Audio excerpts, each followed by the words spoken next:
ন্যায় বিচার শুধু আদালত বা আইনের বিষয় নয়, এটি একটি মানবিক ও দায়িত্বশীল রাষ্ট্র ব্যবস্থার মূল শক্তি।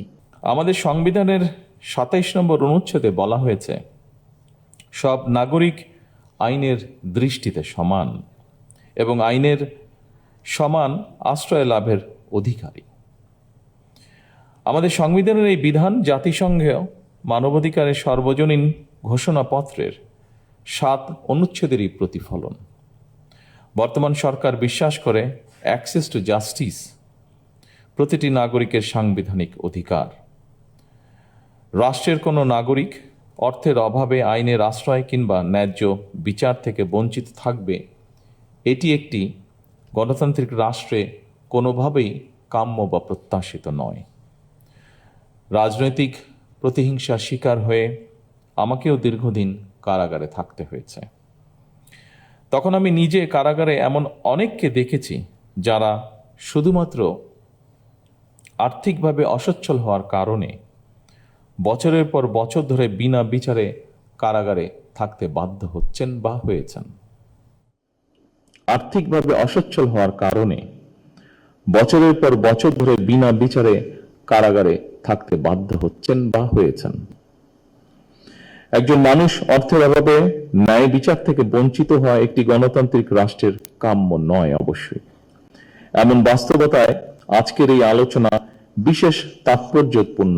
অবশ্যই সম্মানিত উপস্থিতিবৃন্দ, যে কোনো রাষ্ট্র এবং সমাজের অগ্রগতি ও শান্তির ভিত্তি হচ্ছে ন্যায় বিচার।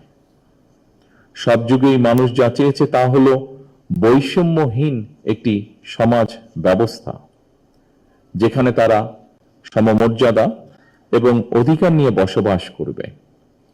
সমতা, সহমর্মিতা এবং পারস্পরিক আস্থা একটা ন্যায়ভিত্তিক সমাজ প্রতিষ্ঠার জন্য অবশ্যই অপরিহার্য। সুতরাং আমি বলবো, ন্যায় বিচার শুধু আদালত বা আইনের বিষয় নয়, এটি একটি মানবিক ও দায়িত্বশীল রাষ্ট্র ব্যবস্থার মূল শক্তি। স্বাধীনতার ঘোষক শহীদ রাষ্ট্রপতি জিয়াউর রহমান বিচার বিভাগের স্বাধীনতা ফিরিয়ে দিয়ে দেশের ন্যায় বিচার প্রতিষ্ঠার শক্ত ভিত্তি স্থাপন করেছিলেন। সেই ধারাবাহিকতায় সাবেক প্রধানমন্ত্রী বেগম খালেদা জিয়া মানুষের ন্যায় বিচার পাওয়ায় সুগম করতে লিগ্যাল এইড ফান্ড তৈরি করেছিলেন।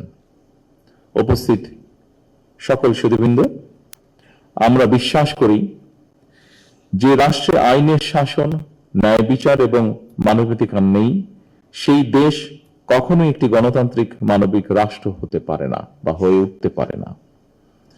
দীর্ঘ ১.৫ দশকেরও ফ্যাসিবাদী শাসনের অবসানের পর বাংলাদেশের জনগণ পুনরায় গণতন্ত্রের পথে হাঁটতে শুরু করেছে। এই গণতান্ত্রিক যাত্রা সুসংহত করতে রাষ্ট্রে ন্যায়ের শাসন প্রতিষ্ঠার বিকল্প নেই, আর এই ন্যায় বিচার সবার জন্যই প্রযোজ্য।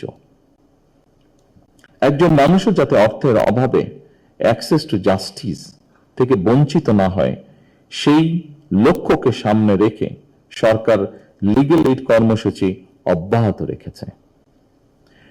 একজন ভুক্তভোগী টাকার অভাবে আইনজীবী সহায়তা নিতে পারবে না, এমনটা যেন না হয়, সেটি সরকার চেষ্টা করবে সর্বতোভাবে নিশ্চিত করতে। আর্থিকভাবে সামর্থ্যবান নয় এমন মানুষদের জন্য অ্যাক্সেস টু জাস্টিস নিশ্চিত করতে সরকার সুনির্দিষ্ট পরিকল্পনা গ্রহণ করেছে। সম্মানিত উপস্থিতিবৃন্দ, ন্যায় বিচারের কথা শুধু আইনের বইয়ে নয়, এটি প্রতিটি মানুষের জীবনেই সত্য এবং বাস্তব হয়ে উঠুক, এটি বর্তমান সরকারের প্রত্যাশা।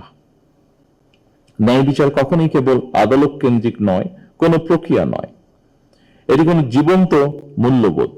এটি একটি জীবন্ত মূল্যবোধ যা রাষ্ট্রের প্রতিটি নীতি, প্রতিটি সিদ্ধান্ত এবং প্রতিটি প্রতিষ্ঠানের কার্যক্রমে অবশ্যই প্রতিফলিত হওয়া প্রয়োজন। ন্যায়প্রণতা তখনই অর্থবহ হয়ে ওঠে যখন আইন মানুষের উপর প্রয়োগের একটি যান্ত্রিক উপায় না হয়ে বরং তাদের মর্যাদা সংরক্ষণ এবং প্রাপ্ত অধিকার নিশ্চিত করার একটি গভীর নৈতিক অঙ্গীকারের রূপ নেয়। বাংলাদেশের রাষ্ট্র গঠনের ইতিহাসেও এই ন্যায়বোধ একটি শক্তিশালী প্রেরণা হিসেবে কাজ করেছে।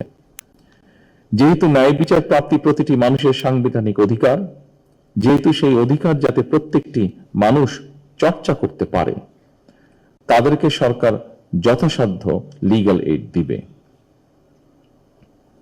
এই লক্ষ্যে ইতিমধ্যে সরকার সংশ্লিষ্ট বিধিবিধানের প্রয়োজনীয় সংশোধন এনেছে।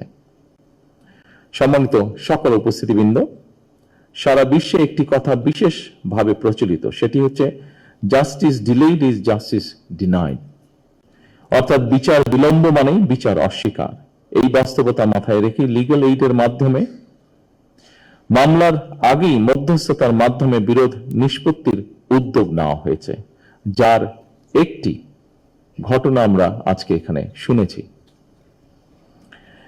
এই ব্যবস্থার মাধ্যমে ইতিমধ্যেই দেশের বিভিন্ন জেলায় কয়েক হাজার বা তারও বেশি হবে, হাজারেরও বেশি হবে, বিরোধ বিবাদ স্বল্প সময় এবং খুব কম খরচে আদালতের বাইরেই নিষ্পত্তি করা সম্ভব হয়েছে। অনেক ক্ষেত্রে কয়েক মাস বা বছরের পরিবর্তে বরং কয়েকটি বৈঠকের মাধ্যমেই সমস্যার সমাধানগুলো করা সম্ভব হয়েছে। এতে আদালতের উপর চাপ কমেছে, সরকারের খরচও হ্রাস পেয়েছে।